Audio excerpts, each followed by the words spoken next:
Ja, vielen herzlichen Dank für die Einladung. Ich spreche heute auf Deutsch zu Ihnen. Labai dėkoju už pakvietimą. Šiandien jums kalbėsiu vokiškai. Es ist eine sehr persönliche Biografie, die wir hier für den Michael oder über den Michael und sein Lebenswerk vorstellen. Tai yra labai asmeninė biografija, kurią šiandien pristatysiu biografiją apie Michaelį ir jo gyvenimą. Und auch mit vielen persönlichen Bildern, also nicht nur professionelle Bilder von Seminaren, Vorträgen, sondern auch aus dem persönlichen Fundus. Ir visą tai iliustruosiu nuotraukomis, tokiomis gyvenimo nuotraukomis, kurios galbūt nėra profesionalios, kurios nėra iš daugybės seminarų, paskaitų, bet tai yra tiesiog asmeninio archyvo lobiai.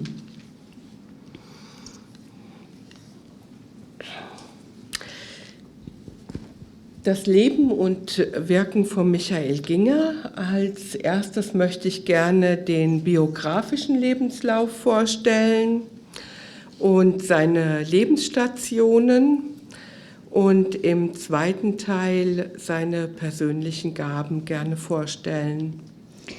Kalbėdama apie Michaelio Gingerio gyvenimą ir darbus, pirmiausia norėčiau supažindinti su jo gyvenimo stotelėmis, o antroje dalyje pakalbėsiu apie jo ypatingus talentus, gabumus.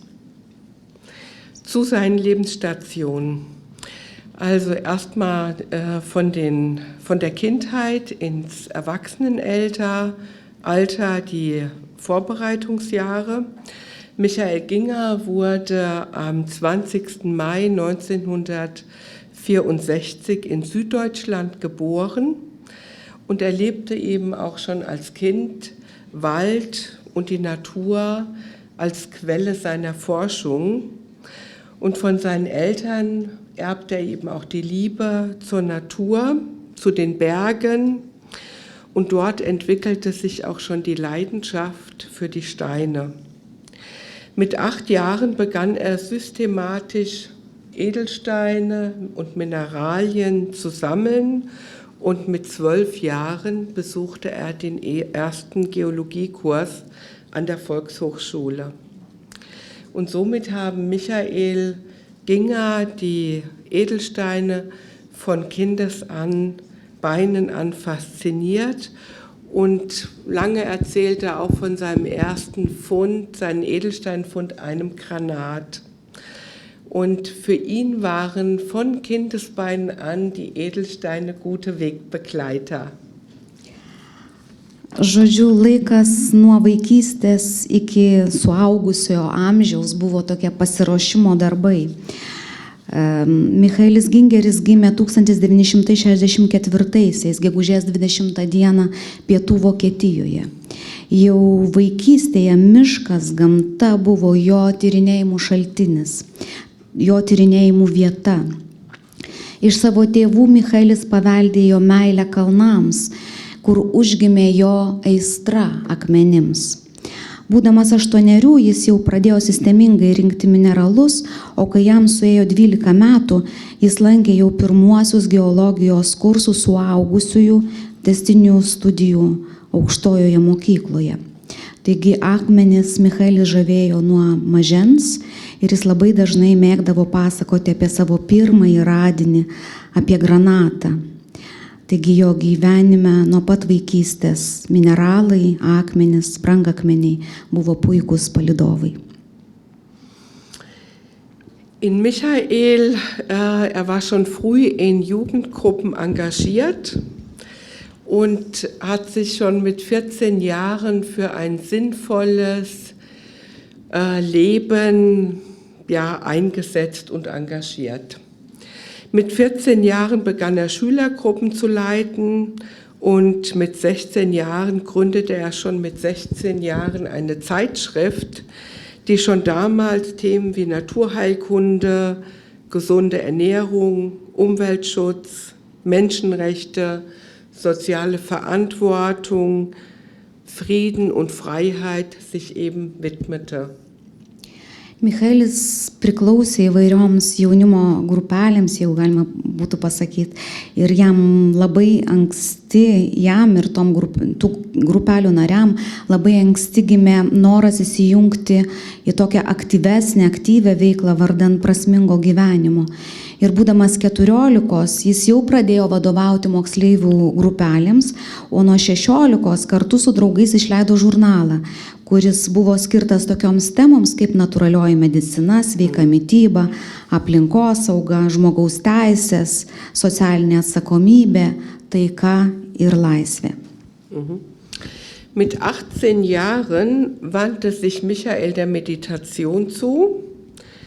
Machte eine Ausbildung in Shiatsu und die Heilpraktikerschule folgte, naturheilkundliches Handwerkszeug zu erlernen.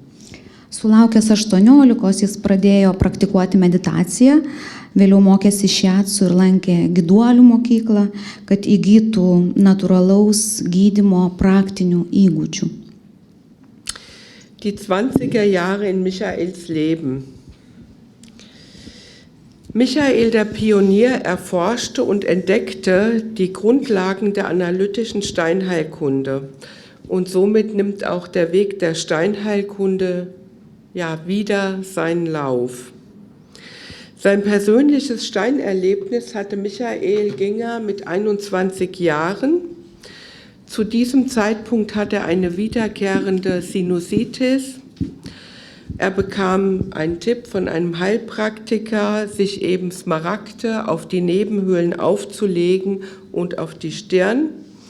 Und diese ersten steinheilkundlichen Anwendungen wurden für Michael zum Schlüsselerlebnis und der Smaragd unterstützte ihn in seiner Genesung. Apie trečiąjį Michaelio gyvenimo dešimtmetį. Jis kaip pionierius tyrinėja ir kloja analitinio mokymo apie gydymą akmenimis pamatą. Ir iš tiesų tada prasideda Steinheilkunde, akmenų gydomųjų savybių tyrinėjimo, mokymo apie gydomąsias akmenų mineralų savybės laikas. Būdamas 21, Michaelis pats asmeniškai patyrė akmenų poveikį. Tuo metu jis sirgo tokiu nuolat sugrįžtančiu sinusitu, chronišku sinusitu. Ir vienas gyduolis jam patarė užsidėti ant kaktos ir ant nosies prie sinusų smaragdą. Ir šita pirmoji gydymo akmenių praktika praktiškai tapo lemiama. Smaragdas iš tiesų padėjo jam pagyti. Das Interesse an der Steinheilkunde war für Michael erwacht und 1988 gründete er gemeinsam mit Freunden in Stuttgart die erste Forschungsgruppe zur Steinheilkunde. Seine Idee war, Erfahrungswissen mit sicheren Erkenntnissen über die Heilkraft der Edelsteine zu erforschen, nach dem Vorbild der homöopathischen Arzneimittelprüfung. In den Jahren 1988 bis 1993 hat Michael sich intensiv der analytischen Steinheilkunde gewidmet. Diese Grundlagenforschungen waren die Basis für alle weiteren zukünftigen Entfaltungen der modernen Steinheilkunde. Diese Grundlagen waren die Basis für die Erfassung des großen Spektrums der Steinheilkunde von der Antike zur Moderne. Taigi taip pabudo Michaelio susidomėjimas gydymu akmenimis. Ir 1988 metais jis kartu su savo draugais Štutgarte įkūrė pirmąją tyrėjų grupę akmenų gydomosioms savybėms tyrinėti. Jo idėja buvo remiantis homeopatinių vaistų tikrinimo pavyzdžių analizuoti per praktinę patirtį įgytą žinojimą apie mineralų gydomąją galią. Nuo 1988 iki 1993 Michaelis pasišvenčia intensyviems akmenų gydomojo poveikio tyrinėjimams. Šie tyrinėjimai tapo viso būsimo modernaus gydymo akmenimis pagrindu. Šios žinios buvo pamatas apimantis plataus spektro žinias apie gydymą akmenimis nuo antikos iki moderniųjų laikų, iki dabar. Die großen Erkenntnisse über das Wesen der Kristallstrukturen und der Mineralogie haben sich ihm erschlossen. Michaels Beobachtungsgabe und seinen sehr guten Zugang zu den Naturwissenschaften haben ihn unterstützt, das Wesen der Steine zu erfassen. 1988 war Michael auch schon als Referent in der Heilpraktikerschule tätig und seine ersten Vorträge zur Steinheilkunde fanden in diesem medizinischen Umfeld statt. Michaeliui atsivėrė kristalinių struktūrų ir mineralogijos esmė. Stebėjimo dovana ir stiprios gamtos mokslų žinios padėjo jam suprasti mineralų prigimtį.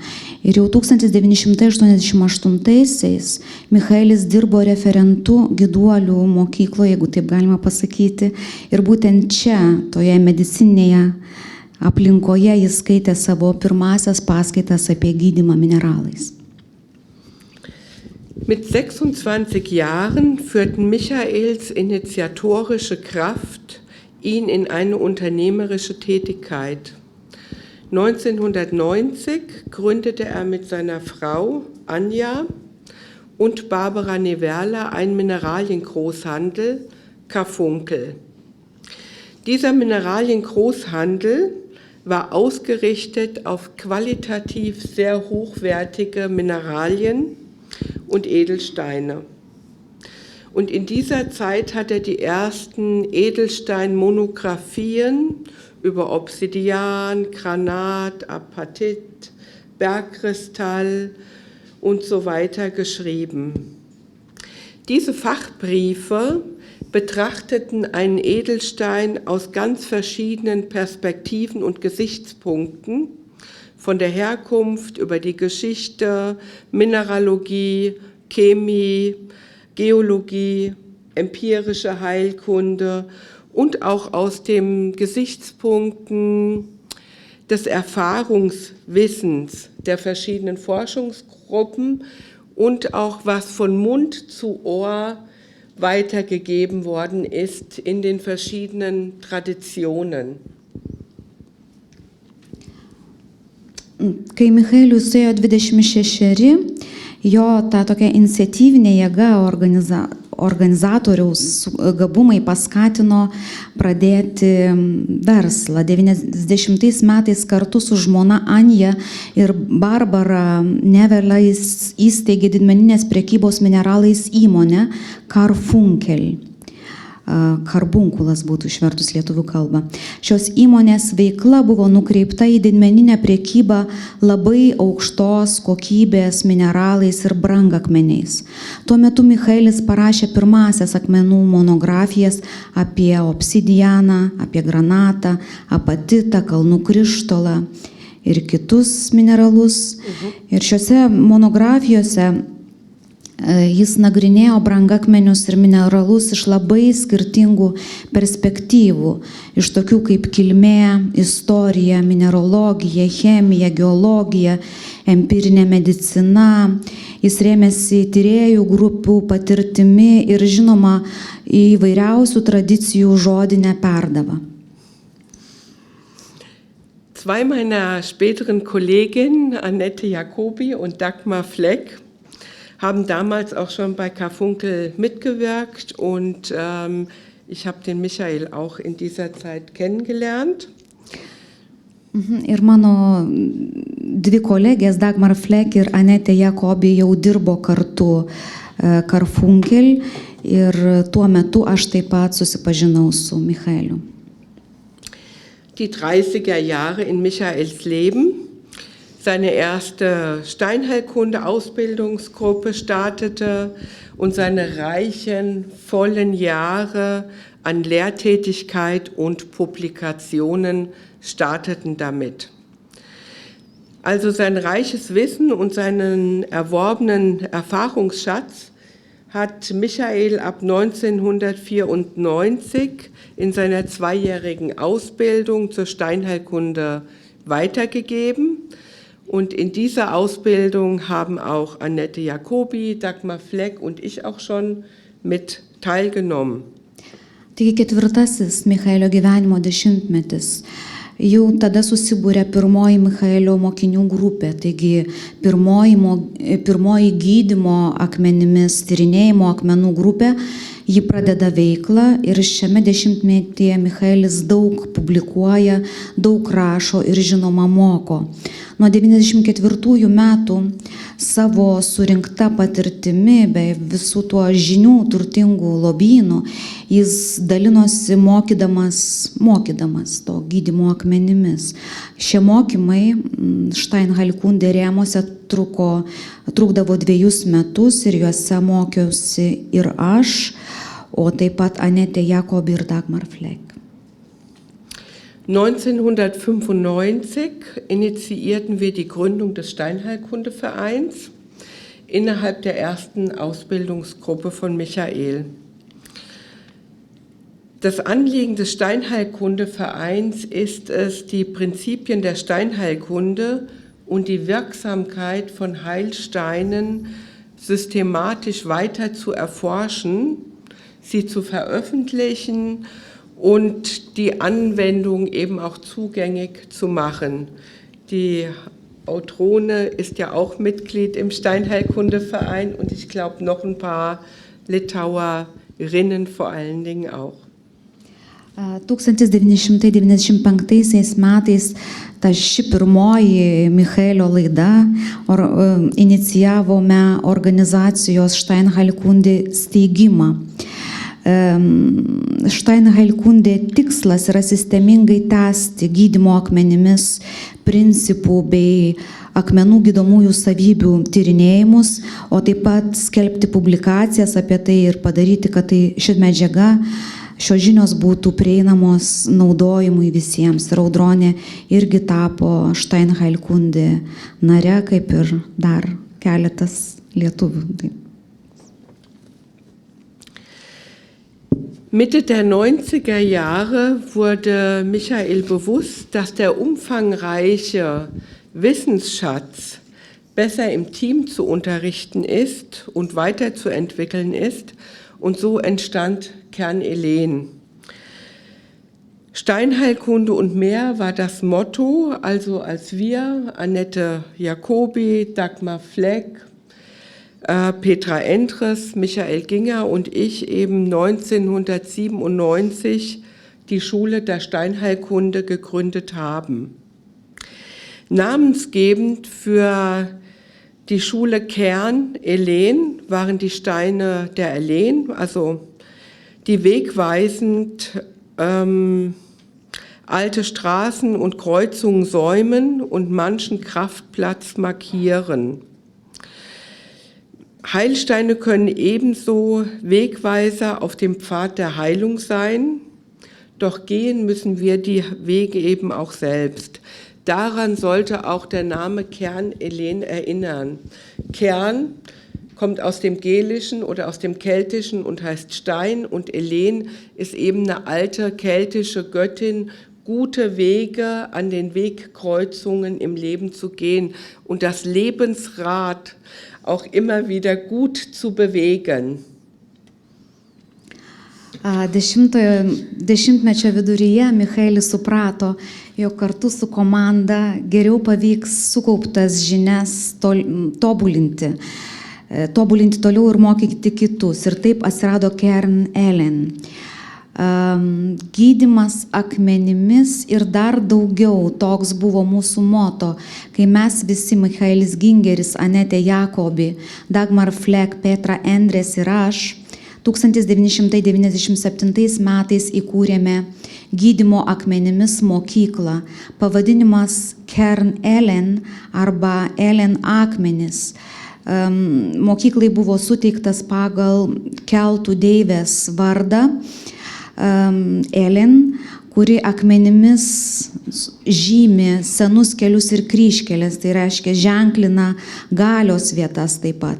Gydomieji akmenys irgi gali būti vedliais kelyje į išgijimą, tačiau šiuo keliu mes turime eiti patys. Ir Kern Elen vardas visada tai turi priminti, nes būtent ji stovi toje kryžkelėje ir gali duoti mums gerą patarimą, kokį kelią rinktis.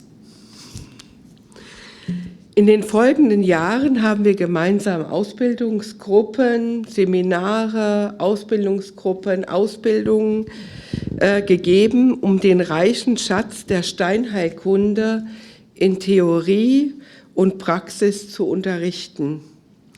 Ebenso unternahmen wir Forschungsreisen mit unseren Ausbildungsgruppen in verschiedene Landschaftsräume, in Deutschland, in der Schweiz, in Österreich, Frankreich und Michael war ja auch hier in Litauen auch gewesen, auf Forschungsreise bei Autrone. Tada tolesniais metais mes kartu mokėme gydymo akmenimis teorijos ir praktikos, dalinome savo žiniomis ir su mokymo grupėmis vykdavome į tyrinėjimų keliones įvairiose Vokietijos, Šveicarijos, Prancūzijos, Austrijos vietovėse ir tada Michaelis buvo atvykęs ir į Lietuvą į savo tyrinėjimų kelionę čia. Durch Kontemplation und Landschaftsmeditationen, Übungen zur Wahrnehmungsverfeinerung, intensives Naturerleben und auch die Betrachtung der örtlichen Topographie von Landschaften und der Geologie eröffnete sich auch mit den Jahren der besondere Landschaftscharakter, der das jeweilige Land durchdringt. Per kontempliacijas ir meditacijas skirtas kraštovaizdžio pajutimui, per praktikas gludinančias jutiminį subtilumą, per intensyvų giluminį gamtos patyrimą, o taip pat per vietos geologijos ir topografijos stebėjimą, bėgant metams vėrėsi ypatingos specifinės savybės, kurios persmelkia atitinkamą kiekvieną kraštovaizdį. 1998 gründeten wir gemeinsam das Kern Elen Steinheilkunde-Netzwerk, ein freier Zusammenschluss von Absolventen von Ausbildungsgruppen, von Menschen, die bei uns viele Jahre Ausbildung gemacht haben.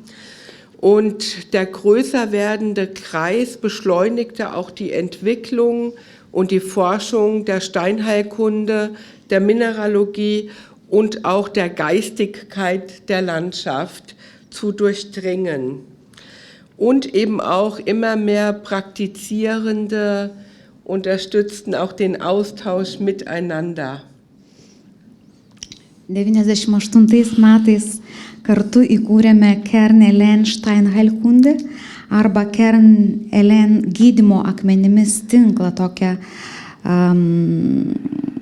mokymus apie gydymą akmenimis, baigusių daugybės laidų absolventų, laisvąją asociaciją, jeigu taip galima būtų pasakyti. Žodžiu, jos nariais tapo visi, kurie mokėsi ilgus metus ir tų praktikuojančių ratas vis labiau augo, vyko labai aktyvus pasikeitimas žiniomis, o tai paspartino Steinheilkunde vystymasi ir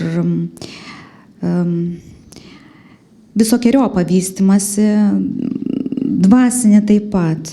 Michaelio, gal ir taip, viskas man atrodo.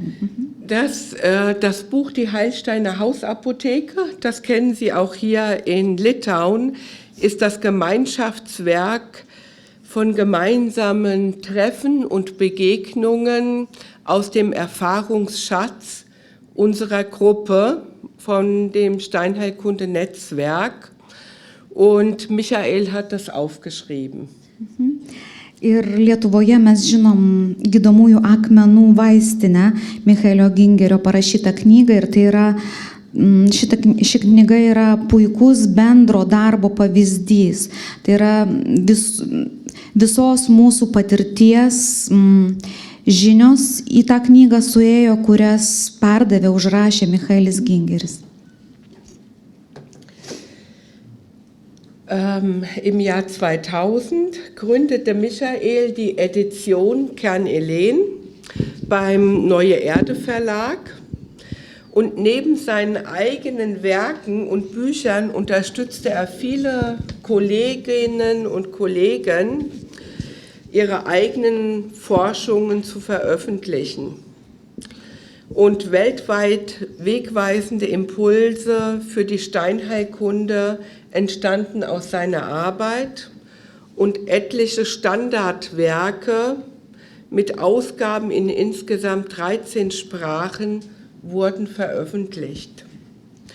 Über seine vielen Jahre entstand eine fruchtbare Arbeit auch mit der Fotografin Ines Blersch, die all seine Bücher auch bebilderte.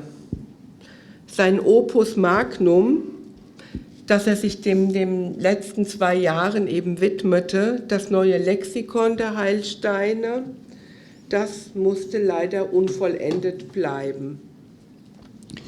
2000 metais leidykloje Noja Erde, Naujoji Žemė, Michaelis įkūrė Kern-Elen, gal leidybos skyrių, ar edicija, leidybos skyrių turbūt, Kern-Elen, ir ten jis publikavo, spausdino savo darbus, bet ne tik, padėjo daugeliui savo kolegių ir kolegų publikuoti savo tyrinėjimus. Ir Michaelio darbai buvo išleisti 13 kalbų ir suteikė didelį impulsą gydymui akmenimis visame pasaulyje. Daugybę metų jis sėkmingai bendradarbiavo su fotografe Ines Blerš, kurios fotografijos tapo jo knygų iliustracijomis. Visgi pagrindinis Michaelio veikalas Opus Magnum, naujasis gydomųjų akmenų leksikonas, ties kuriuo jis dirbo paskutiniuosius 2 metus, dėja liko neužbaigtas.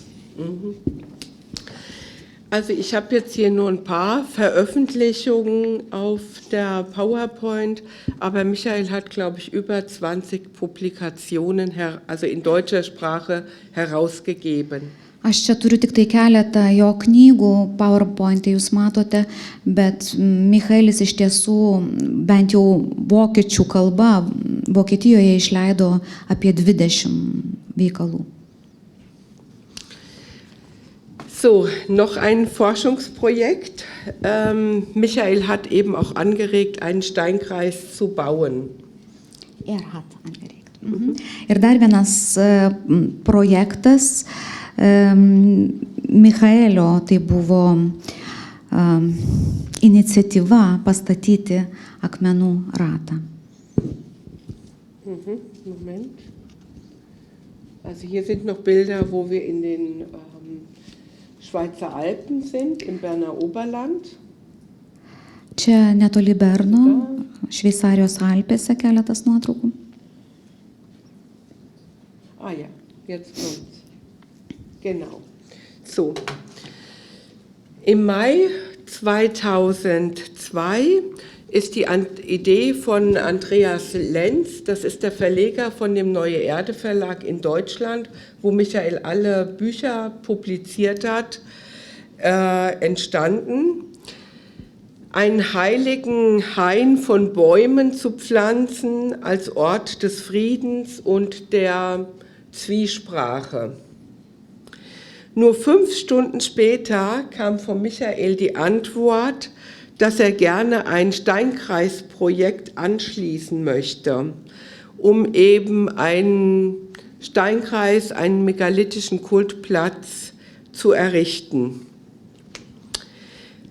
Der Originalton von Michael, zum einen, um tatsächlich einen Steinkreis im ursprünglichen Sinne zu beleben, zum anderen, um in der Praxis zu prüfen, ob unsere bisherigen Erkenntnisse über Steinkreise auch praktisch umsetzbar oder eben nur Hirngespenste sind. Und mit Michaels Begeisterungsfähigkeit fand sich schnell eine sehr große Gruppe von dem Steinheilkunde-Netzwerk, um die Idee auch umzusetzen. Und diese Gruppe von Gleichgesinnten hat sich mit tiefgründigen Forschungen über 14 Jahre dem Bau des Steinkreises gewidmet. 2002 metų gegužę Noja Erde leidėjui Andrėjas Slens, tai buvo leidėjas, kuris spausdino Michaelio Gingerio knygas. Žodžiu, jam kilo mintis pasodinti šventą giraitę kaip taikos, ramybės ir pabuvimo su pačiu savimi vietą. Ir praėjus 5 valandoms nuo tos idėjos išreiškimo, Michaelis Gingeris į tai atsakė, jog norėtų Lenso mintį sujungti su kitu projektu, pastatyti akmenų ratą ir taip įrengti tokią megalitinę kulto vietą. Originalus dabar Michaelio balsas skambėjo taip, citata. Viena vertus tam, kad iš tiesų atgaivintume pirminę akmenų rato prasme, kita vertus, kad patikrintume praktikoje, ar mūsų dabartinės turimos žinios apie akmenų statinius gali būti pritaikytos praktiškai, ar tai tik įsivaizdavimai. Michaelio užkrečiantis susižavėjimas nulėmė, kad idėjos įgyvendinimui labai greitai susibūrė didelė grupė bendraminčių, Steinheilkunde tinklui priklausiusių bendraminčių. Ir šita bendraminčių grupė daugiau kaip 14 metų pašventė akmenų rato statybai ir aišku, tuo pat metu vykdydama nuodugnius tyrinėjimus, akmenų tyrinėjimus.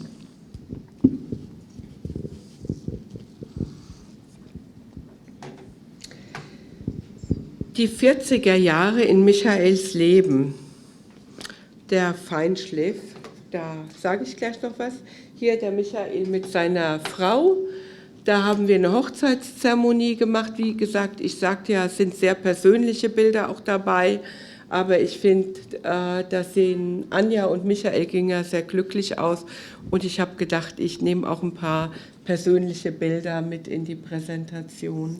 Tai labai asmeninės nuotraukos, tai Anijos ir Michaelio Gingerio vestuvių nuotrauka, kurias mes organizavome, bet tiesiog aš norėjau šitai prezentacijai, šitam papasakojimui apie jį pasinaudoti tomis labai asmeninėmis nuotraukomis, kurios fiksuoja tokius gražius gyvenimo momentus.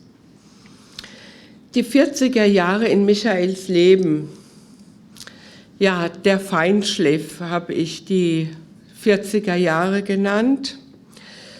Für Michael war es eine ganz große Herzensangelegenheit, verbunden mit einem großen Verantwortungsbewusstsein für Natur und Mensch, die zu einem Engagement ab 2005 geführt haben, für einen fairen und ökologischen Edelsteinhandel sich einzusetzen. Und da haben seine Wege ihn auch bis Brasilien geführt, zu verschiedenen Edelsteinminen und auch, was Audrone vorhin sagte, wirklich ein sehr hoher Standard, also wie soll ich sagen, also das Beste wirklich zu schauen nach sehr, sehr guten Steinen und dass vielen Lebensbereichen es einfach gut geht, die mit dem Handel und mit den Steinen auch verbunden sind. Sein Engagement und seine Initiative führten 2009 zur Gründung des gemeinnützigen Vereines Fairtrade Minerals and Gems, dem er eben auch als Vorstandsmitglied angehörte. Und im Projekt Fairtrade Minerals ist das Augenmerk ausgerichtet auf die Förderung von humanitären, sozialen und umweltverträglichen, umweltfreundlichen Projekten in dem weltweiten Mineralien- und Edelsteinhandel ausgerichtet. Penktasis Michaelio gyvenimo dešimtmetis aš tai pavadinau baigiamaisiais glūdinimo darbais, nes tada Michaelis tobulino Steinheilkunde veiklą, suteikdamas jai tokį deimantinį spindesį. Jo širdies aistra susijusi su atsakomybė už gamtą, už žmones, su šiuo atsakomybės jausmu paskatino Michaelį nuo 2005 metų labai aktyviai siekti ir veikti dėl sąžiningos ir ekologiškos brangakmenių ir mineralų prekybos. Jo keliai vedė į Braziliją ir iš tiesų jis labai stengiasi dėl aukštos kokybės mineralų ir akmenų, dėl aukštos ir stengiasi dėl to, kas susiję, reiškia, dėl visų sričių, gyvenimo sričių, kurios susijusios su mineralų gavyba, prekyba ir iš esmės su mineralais. Ir 2009 metais jo pastangos ir iniciatyvumas lėmė, kad įkūrimą nepelno siekiančios organizacijos Fairtrade Minerals and Gems, kurio valdybos nariu jis buvo. Ir tas sąžiningos prekybos mineralais, gavybos ir prekybos mineralais projektas yra orientuotas į humanitarinių, socialinių, aplinkai draugiškų projektų skatinimą pasaulinėje mineralų prekyboje apskritai. Also der Abbau, die Verarbeitung und die Handelswege der Edelsteine zu prüfen und zu hinterfragen, war auch eine natürliche Konsequenz. Das Augenmerk auf Ethik, Ästhetik in diesem Bereich zu richten. Und Projekte wie eben fair gehandelte Edelmetalle wie Gold und Silber, als auch Entwicklungsprojekte für den Abbau der Honduras-Opale, die sind auch daraus entstanden. Natūrali to pasiekmė buvo domėjimasis gavyba, mineralų brangakmenių gavybos, apdirbimo, ir prekybos klausimais, skiriant ypatingą dėmesį etikai ir didesniam etiškumui šioje srityje. Atsirado tokie projektai kaip pavyzdžiui sąžininga prekyba tauriaisiais metalais, auksu ir sidabru, o taip pat Hondūro opalų kasyba. Genau.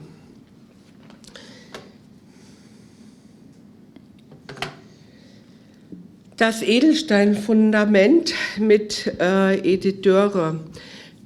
2013 bot Michael eben zusammen mit Edith Dörre die Ausbildung Das Edelsteinfundament an.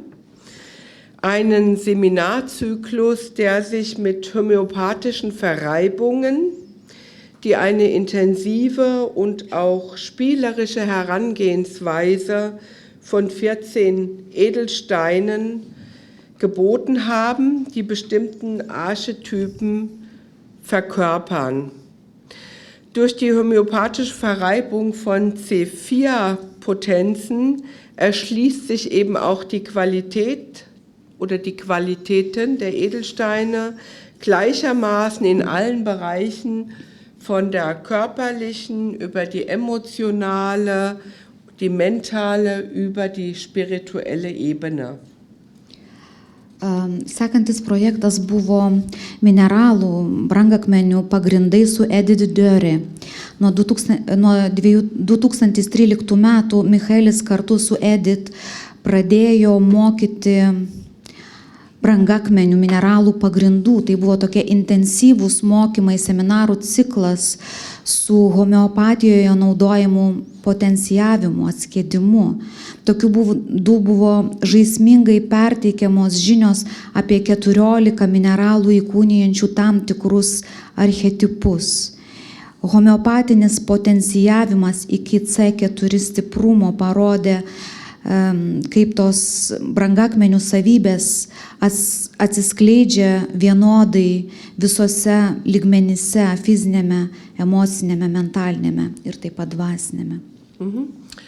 Michael assistierte Edith mit seinen umfangreichen steinheilkundlichen und geologischen Kenntnissen und er gewann die Möglichkeit, sich den Edelstein nochmal auf neue Weise zu nähern und neue Horizonte eröffneten sich ihm durch den Ausdruck in der Symbol- oder auch Märchenarbeit, die ihm eben auch einen unmittelbaren und auch spielerischen Zugang zu den Edelsteinen ermöglichten.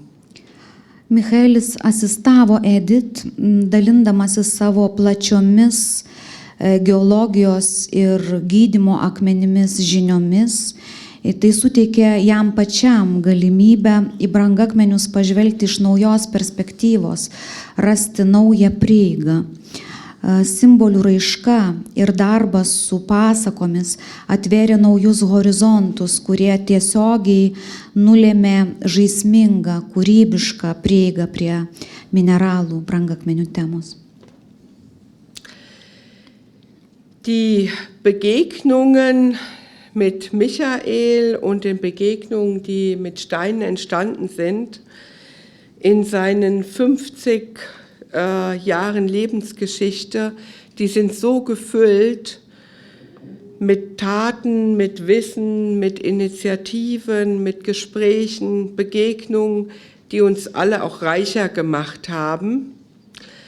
Am 16. November 2014 hat Michael nach kurzer, aber schwerer Krankheit seinen Körper hinter sich gelassen. Er ist gegangen, aber seine Ideen leben weiter und es gibt auch einige, die wirklich die Fahnen weitertragen und auch das Wissen der Steinheilkunde, der analytischen Steinheilkunde, die weitergehen in die Zukunft. Susitikimas su akmeniu, susitikimas su Michaeliu, jis truko 50 gyvenimo metų. Ir tie metai buvo pripildyti darbų, žinojimo, iniciatyvų, pokalbių, susitikimų, mokymų ir visą tai mus labai praturtino. 2014 metais, lapkričio 16 dieną, po neilgai trukusios, bet labai sunkios ligos, Michaelis Gingeris paliko savo kūną. Jis išėjo, tačiau jo idėjos Steinheilkunde, visa tai išlieka ir vystosi toliau. Zur Person Michael Ginger. Es gibt Menschen, die deutliche Spuren hinterlassen. Spuren von Ideen, die sich vervielfältigen und Wege, die sich dadurch auch geöffnet haben. Und Michael war so ein Mensch, der vor Ideenreichtum gesprüht hat. Seine große Gabe, Naturwissenschaft mit Geisteswissenschaft und Naturheilkunde zu verbinden, hat er fundiert in seinen Vorträgen, Seminaren und Ausbildungen und auch in seinen bekannten Publikationen erfolgreich umgesetzt und weitergetragen. Er schaffte Grundlagenwerke, die Steinheilkunde zu einem etablierten Naturheilverfahren voranzubringen. Zahlreiche Heilpraktiker, Ärzte, Masseure und andere heilkundige Menschen nutzen heute dieses fundierte Wissen aus über 30-jähriger Forschung.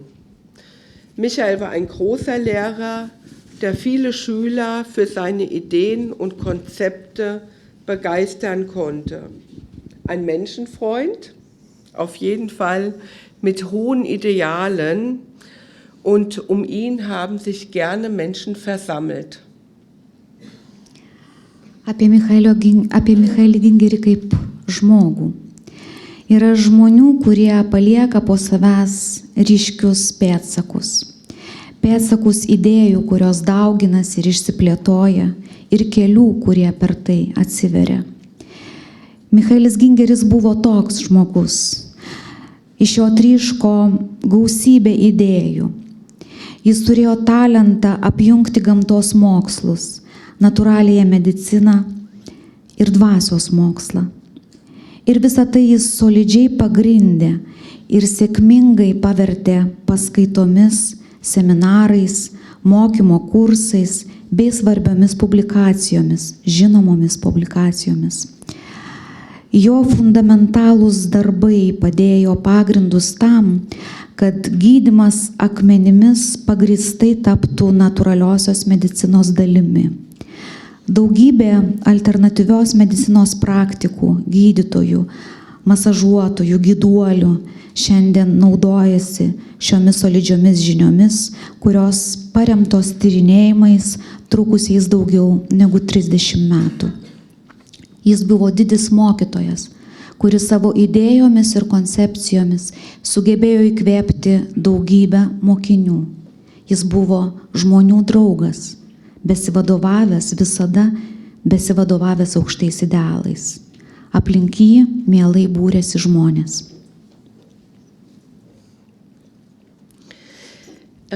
Michael Ginger war auch in der Fachwelt, auch unter sehr kritischen Geologen und Mineralogen anerkannt. Seine bescheidene, selbstlose Art sowie seine Bereitschaft und unermessliche Großzügigkeit, all seine Erkenntnisse in über 20 Bücher, zahlreiche Seminare und Hunderten von Vorträgen zu teilen, auch in vielen Gesprächen, machten ihn zu einem sehr angesehenen Pionier und Forscher. Seine Aussagen waren stets fundiert und seine Liebe zur Natur und zu den Steinen, seine authentische Art und auch seine Begeisterung ließen leicht den Funken überspringen. Michaelis Gingeris buvo pripažintas profesionalų, įskaitant net labai kritiškus mineralogus. Jo kuklumas, jo nesavanaudiškas atsidavimas, o taip pat neišmatuojamas dosnumas, su kuriuo jis visomis savo žiniomis dalijosi ne tik 20 knygų, gausybėje seminarų, virš 100 paskaitų. Jis dalinosi tuo ir savo asmeniniuose pokalbiuose. Visa tai lėmė, kad jis tapo visų gerbiamų tyrinėtojų, pionieriumi. Jo teiginiai visada buvo pagrįsti, o meilė gamtai ir akmenims, jo originalumas, autentiškumas ir užsidegimas kibirkščiuodavo taip, kad tos jo šviesos kibirkštis lengvai persiduodavo kitiems. Auch geistige Wege aus verschiedenen Kulturen, auch der alten europäischen Kultur, auch bis in den Norden Europas und verschiedene Richtungen hat er durchleuchtet. Er hat sich mit der europäischen und schamanischen Spiritualität auseinandergesetzt und diesen seinem Wesen entsprechend auch tiefgründig durchdrungen. Er war offen für viele Betrachtungen und Ansichten über das Leben und dessen ganz verschiedene Wirklichkeiten, und Freiheit und Selbstbestimmung waren für ihn ein sehr hohes und wertvolles Gut, für das er auch gestanden hat. Michaelis taip pat nušvietė kitų skirtingų kultūrų, Europos dvasinių krypčių ir apskritai dvasinių krypčių kelius iki pat Europos šiaurės. Jis tyrinėjo tas Europos dvasinės kryptis ir šamanizmą ir kaip buvo būdinga jam, jo sanklodai, į tai jis labai stipriai įsigilino. Jis buvo atviras įvairioms traktuotėms ir požiūrėms apie gyvenimą ir apie gyvenimo skirtingas realybės. Laisvė, gebėjimas savarankiškai pasirinkti, jam buvo didžiulė vertybė, kurią jis visada savo gyvenimo atstovėjo. Michael war ein Forschungsreisender, ein Pionier und ein Initiator, immer in Bewegung, leidenschaftlich mit seinen Projekten beschäftigt und auch bereit, neue Erkenntnisse zu gewinnen und diese mit der Welt zu teilen. Ob in der Natur, im Wald, am Lagerfeuer, losgelöst aus dem Alltag, haben wir ganz oft philosophische Gespräche über das Leben und darüber hinaus geführt. Michaelis buvo tyrinėtojas keliautojas, pionierius, iniciatorius. Jis visuomet buvo aktyvus judėjime, aistringai paniręs į savo projektus ir atviras naujiems suvokimams, žinioms, visada pasiruošęs tomis žiniomis dalinti su pasauliu. Kur bebūtumėm buvę gamtoje, miške ar prie laužo, ištrūkę iš kasdienybės, mes dažnai filosofiškai šnekėdavomės apie gyvenimą ir tai, kas yra už gyvenimo. Michael war immer bestrebt, seine Arbeiten termingerecht zu erledigen, auch wenn das hieß, nächtelang durcharbeiten.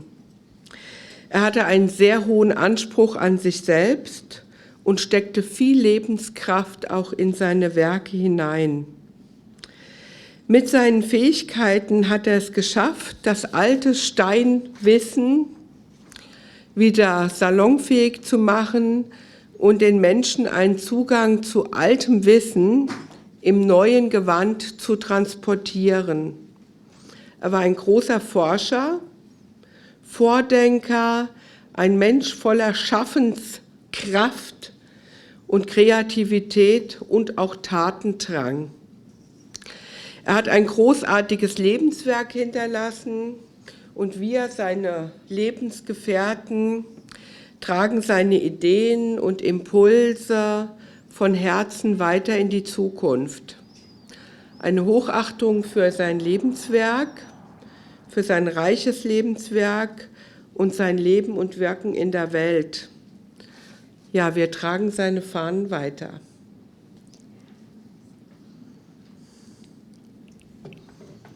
Michaelis visada stengdavosi atlikti savo darbus laiku, net jeigu reikėdavo dirbti naktimis.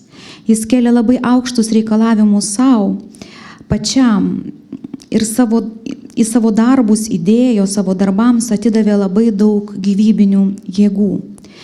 Jo gabumai, jo potencialas leido jam senąjį žinojimą apie akmenis perteikti šiuolaikiniam žmogui priimta forma ir tuo pačiu suteikti žmonėms prieigą prie tų senų žinių, tik tai įvilktų į naują drabužį. Taigi jis buvo didis tyrinėtojas, laiką pralenkęs mąstytojas, veržlus, veiklus ir be galo kūrybingas žmogus. Jis paliko didingus savo gyvenimo darbus. Mes, jo bendražygiai, nuoširdžiai nešame jo idėjas ir impulsus tolyn į ateitį. Jo didingi gyvenimo darbai kaip ir jo paties gyvenimas bei veikimas pasaulyje, nusipelno aukščiausios pagarbos. Mes nešame jo vėliavą toliau. Zum Abschluss möchte ich Ihnen gerne noch ein Gedicht vorlesen, das Michael geschrieben hat. Es gibt nichts Schöneres als leuchtende Augen, entzündet von einem funkelnden Stein, einem strahlenden Stern oder einen Moment tiefen Glücks. Das sind die wahren Juwelen aus dem Schatz des Herzens, die es täglich zu erringen und täglich zu verschenken lohnt. Ir pabaigai paties Michaelio Gingerio parašytas eilėraštis. Nieko nėra gražiau už šviečiančias akis, įsidegusias nuo kibirkščiuojančio akmens, nuo spindinčio žvaigždės arba gilios laimės akimirkos. Tai ir yra tikrieji brangakmeniai, širdies lobynų, dėl kurių verta kasdien kovoti ir kuriuos verta kasdien dovanoti kitiems. Ich möchte mich gerne bei Ihnen bedanken, dass ich hier die Möglichkeit bekommen habe, über den Michael, über sein Leben und Wirken und über seine große Kraft, was er geschaffen hat, dass ich darüber berichten durfte. Vielen, vielen herzlichen Dank und auch dir, Sonata, herzlichen Dank, wenn ich so mal ausgerutscht bin. Dankeschön. Aš labai dėkoju Jums visiems už galimybę, man suteiktą galimybę pakalbėti apie Michaelį Gingerį, apie jo tą milžinišką vidinę jėgą ir jo darbus. Ja? Ich denke. Dankeschön.